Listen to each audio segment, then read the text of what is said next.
Merci de me retenir, merci d'avoir invité tous les candidats. Alors, même l'entente d'Anne Hidalgo qui est derrière nous dans les sondages en ce moment, mais ça ne sert à rien d'être à 3 ou à 1% dans les sondages. Ce qui compte, c'est de préparer l'avenir du pays. Et on essaye d'y contribuer chacun à notre niveau. Donc je suis Frédéric Lefebvre-Naret, donc j'étais le responsable du projet présidentiel de Jean Lassalle la dernière fois. Donc là, je fais une sorte d'intérim aujourd'hui. Et j'étais élu municipal dans une grande ville d'Argenton jusqu'à l'an dernier. Voilà, donc je ne vais pas seulement parler des gîtes ruraux des Pyrénées, mais aussi des réalités de la banlieue parisienne à 10 minutes de train de Paris-Saint-Lazare. Tout d'abord, je suis très heureux que vous me receviez, comme je l'ai dit. Avec Jean Lassalle, vous avez évidemment le candidat qui s'est engagé depuis des décennies comme élu local, comme député, pour obtenir la couverture vue de Paris. On dit des zones blanches, mais vu de là-bas, c'est des endroits où les gens vivent, des vallées, avec exactement le problème qui vient d'être dit. Hein. S'il n'y a pas une couverture suffisante, que ça soit GSM, que ce soit radio ou que ça soit ADSL, fibre, etc., en tout cas fixe, les gens ne viennent pas, que ce soit les personnes, que ce soit les vacanciers, que ce soit les entreprises.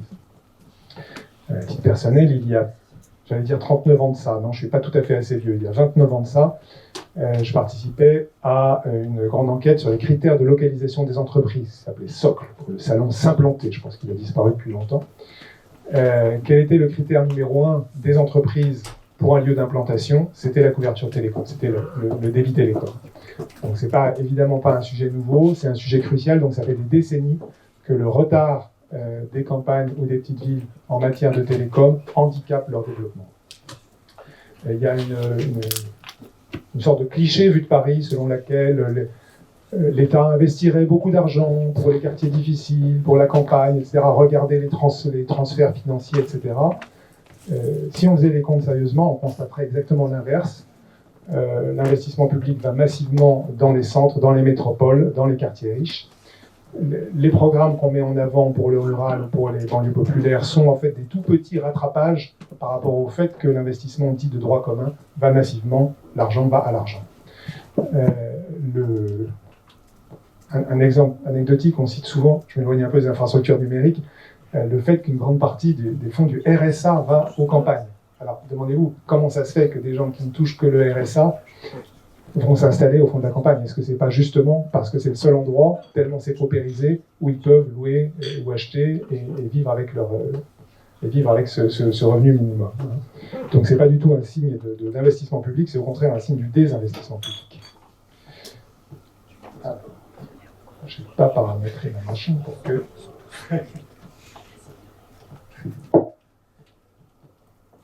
On vous laisse le temps, il n'y a pas de problème. Hein. C'est bon. C'est important aussi, une bonne couverture numérique pour tout ce qui est, vous le dites, numérique et environnement, vous le dites dans vos propositions.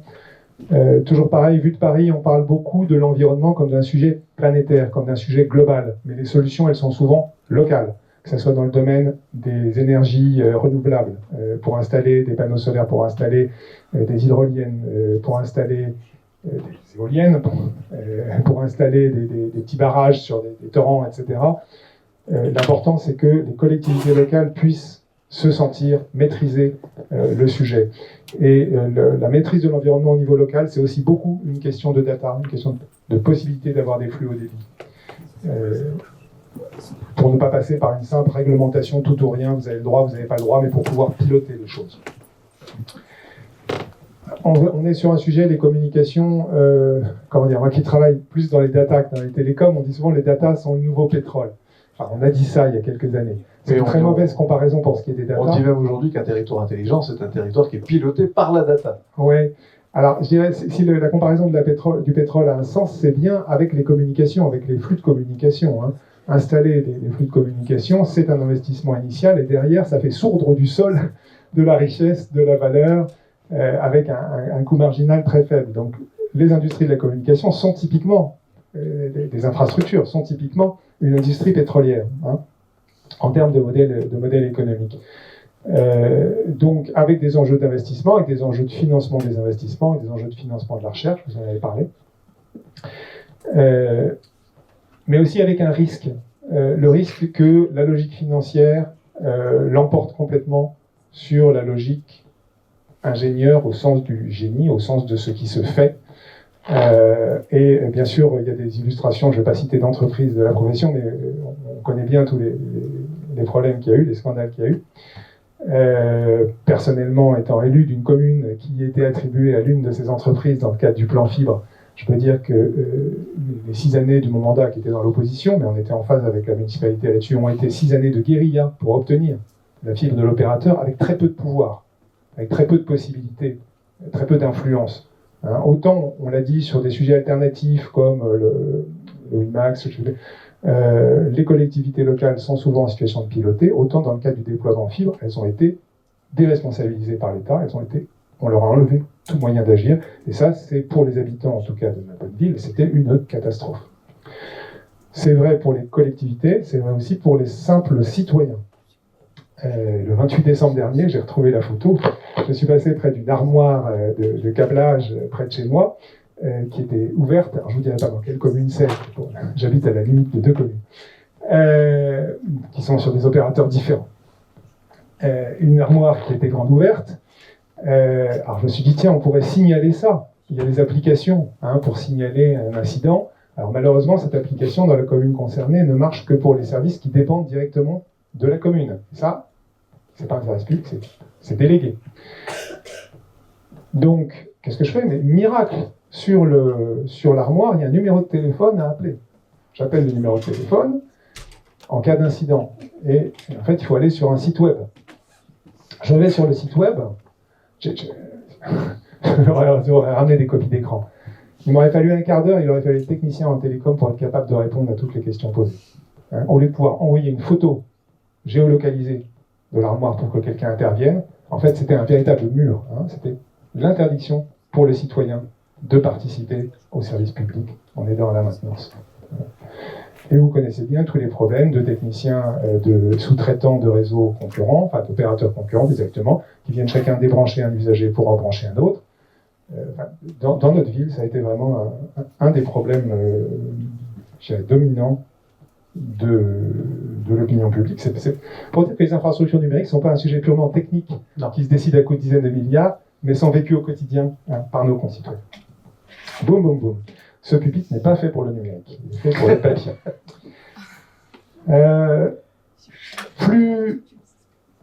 À une échelle plus grande, il y a vraiment un grand danger qu'on voit tous avec la guerre évidemment actuelle en Ukraine. Du point de vue de Jean Lassalle, et du point de vue d'autres historiens des sciences et des techniques qui le citent, on a dans l'histoire des passages enfin, si vous avez lu ces derniers livres, vous êtes au courant, mais je ne vais pas vous faire d'injure de supposer que vous l'avez tous lu. Vous avez tous lu. Les révolutions technologiques, industrielles, durent typiquement une génération, pendant lesquelles, d'abord, les principes technologiques sont établis, puis les usages se diffusent, etc. Ça permet une énorme accumulation de capital, mais au sens aussi de capital matériel, de choses. Et puis vient un moment où on sature, on arrive à un fameux plateau, et dans ce cas-là, on utilise ce capital accumulé pour se faire la guerre. Il nous semble qu'on arrive à l'étape où les bénéfices et les actifs de la révolution informatique et télécom commencent à plafonner. Il y a encore beaucoup de développement. Étant dans les data, je suis en plein dans un sujet qui évolue beaucoup. Mais on a une accumulation d'actifs qui permet de se faire la guerre. Et elle a lieu, mais qu'elle se généralise ou pas, il faut considérer que nous sommes entrés dans une période à haut risque de guerre pour toutes les nations. Voilà. Que le fait que quelqu'un essaye d'envahir son voisin, que le fait que quelqu'un essaye de couper les infrastructures télécom de son voisin, essaye de faire planter l'ensemble des systèmes de son voisin, y compris les hôpitaux, etc., doit devenir un risque naturel. Enfin, vous savez bien ce qu'il en est d'ores et déjà, mais ça ne peut que... Ça doit monter en puissance. Jean Lassalle avait proposé dans la précédente campagne présidentielle, et propose toujours, la création d'une armée, d'une cyber-armée.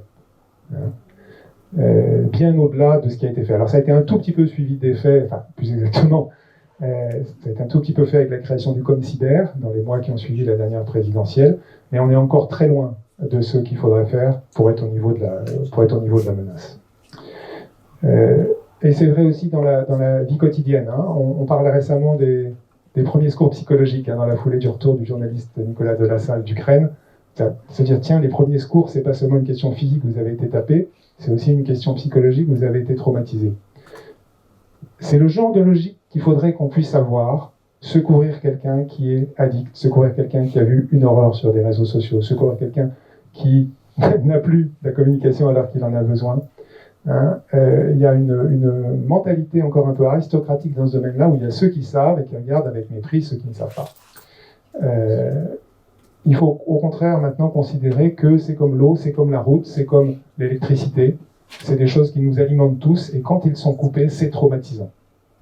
Donc il y a toute une culture à avoir. On a parlé de la programmation et du codage tout à l'heure. J'ai été longtemps grand partisan de la généralisation de l'informatique comme enseignement, moi personnellement depuis longtemps, et Jean Lassalle également, c'est lui qui vous intéresse, dès le collège. Mais moi personnellement, j'ai bénéficié d'un enseignement d'informatique au collège. J'ai appris à programmer en assembleur en 78, je crois. Et ça me sert, je ne programme plus en assembleur, mais j'ai évolué là-dessus, et Jean Lassalle aussi. Il demande la création d'un CAPES de numérique. C'est bien l'idée que si on restreint les choses à l'informatique au sens programmation, on parle un peu à des murs, on a beaucoup de mal à intéresser les collégiens et les lycéens d'aujourd'hui. Il faut arriver à faire le pont entre le cœur des systèmes informatiques, l'équivalent du comment fonctionne un moteur à explosion, et les usages quotidiens, l'équivalent du brevet de sécurité routière. Il faut arriver à faire tout ce continuum, y compris former à la cybersécurité, y compris former à débunker les fake news, etc., etc., etc. Donc il demande un CAPES du numérique et la généralisation de l'enseignement obligatoire du numérique. Il y a quelque chose de drôle. Aujourd'hui, on dit « Ah, la France manque crucialement d'ingénieurs en informatique et en télécom », et ça va devenir catastrophique parce que le nombre des lycéens qui font des spécialités maths a été divisé par 1,5 ou par 2 depuis la réforme du lycée. Vous avez remarqué quelque chose de bizarre là-dedans. Lyoté disait, on dit souvent que pour savoir commander, il faut savoir obéir. Moi, je trouverais que ça serait mieux savoir commander. La citation est de mémoire. Si on a besoin d'ingénieurs en informatique, en télécom, communication, ça veut dire qu'il faudrait former en informatique, télécom, communication. Ça ne veut pas dire qu'il faut renforcer les horaires de maths. En quoi est-ce que l'informatique est quelque chose de plus difficile à apprendre en quatrième que les maths? Je peux vous dire, ce n'est pas le cas. Donc oui, la culture numérique doit venir dès le collège, et c'est pas en faisant plus de maths qu'on la remplacera. Voilà. Je suis peut-être en train d'abuser de mon temps de parole, alors je vais sauter à... et juste après, on prendra la question de la salle. On se donne une petite minute avant de prendre la question. Oui, donnez-moi 2, s'il vous plaît. Il y a quelque chose de très important, c'est que vous le dites aussi dans vos textes, dans la façon dont vous êtes arrivé dans la vie quotidienne des Français ces 2 dernières années, c'est bien sûr avec le distanciel, avec les Zooms, avec les réunions, etc. Et là aussi, ça fait partie de ce qui a ramené les infrastructures numériques à l'esprit, dans la présence des gens. Ça, c'est crucial, c'est un espoir de redéveloppement pour les villes petites et moyennes qui ont beaucoup vu leur PIB, enfin leur production et leur population chuter depuis 15 ans. L'arrivée du distanciel, l'arrivée de l'industrie 4.0, en tout cas, est un espoir énorme de redéveloppement, de rééquilibrage du territoire. Donc on compte beaucoup sur vous pour ça. Je vais passer un truc. Ce qui va être important, c'est de se parler, c'est de faire confiance aux Français. Je parlais tout à l'heure de l'armoire ouverte dans une rue près de chez moi. Je crois que vous, qui êtes en contact avec des collectivités, avec l'État et pas beaucoup avec le client final, il faut qu'on se parle, il faut que vous travailliez là-dessus. Vous voyez, il y a plein de propositions auxquelles Jean Lassalle souscrit sans aucune difficulté, je vais y revenir. Je vais commencer par une qui a besoin qu'on parle plus, c'est l'histoire des AG de copropriétaires qui devraient se tenir en moins de 3 mois. Mais elles ne se tiennent pas tous les 3 mois. Oui, présenter les choses comme ça, c'est dire je veux court-circuiter les gens. Bon, Il faut trouver une autre façon. Si on veut accélérer, il faut accélérer l'équipement, il faut éviter les freins, etc. Mais il faut trouver une façon qui respecte la capacité des gens d'exprimer leur volonté. De quoi il faut qu'on se parle après la présidentielle, après l'élection de Jean Lassalle? Eh bien, votre idée de Grenelle, bon, bien sûr, il y a des Grenelles de tout, mais elle a quelque chose de fondamentalement juste. C'est que c'est un domaine de souveraineté, c'est un domaine de l'État, mais évidemment, on ne pouvait pas refaire la vague massive d'embauche à la Direction Générale des Télécoms des années 70 quand on a équipé la France en fil de cuivre. Donc, bien sûr, ça a été délégué, ça a été sous-traité et sous-sous-traité. Donc, ça veut dire qu'il faut se parler. Ça veut dire qu'il faut réunir beaucoup de gens pour arriver à accoucher d'une stratégie, pour arriver à faire mûrir les choses.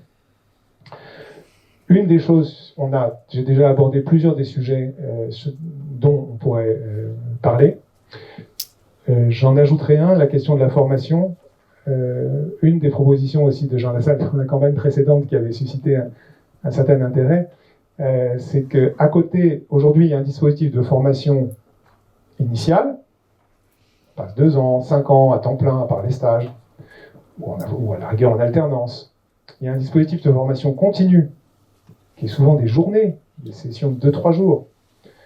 Il nous semble qu'il y a un énorme chaînon manquant, qui est des formations typiquement de 1 mois plus 1 mois, qu'on pourrait faire pendant les vacances scolaires pour exploiter les lycées techniques et professionnels. C'est à 15 jours, 3 semaines, 1 mois de formation, donc de recyclage de quelqu'un qui a un métier voisin, et puis 1 mois en entreprise. Alors, à l'époque, j'ai été critique, j'ai présenté ça aux assises de la formation. Ah oui, c'est intéressant, mais comment vous allez arriver à faire ça dès le premier été? J'ai dit, on va faire une partie l'été 2017 et on va continuer. Mais c'est ça le problème avec la présidentielle. On vous dit, vous n'êtes pas capable de le faire en 3 mois, ok, puis 5 ans après, rien ne s'est fait. Bon, bah, alors commençons maintenant, et en 5 ans, on arrivera à le faire. Il y a un énorme potentiel de compétences à travers l'appareil d'éducation, d'enseignement technique et professionnel. Il y a une énorme disponibilité de gens, non? Certains veulent complètement changer de vie, changer de métier, mais d'autres veulent découvrir une technologie qui modernise, qui actualise ce qu'ils savent faire et où il y a de l'emploi. Et donc, c'est vrai pour la plomberie, c'est vrai pour les data. Voilà, je me fais fort en 1 mois de transformer un informaticien, une partie d'informaticien en spécialiste des data, ou en spécialiste des télécoms, etc. Donc, je remets ça à l'ordre du jour de ce futur Grenelle, essayons de mettre en place un plan de formation de moyenne durée.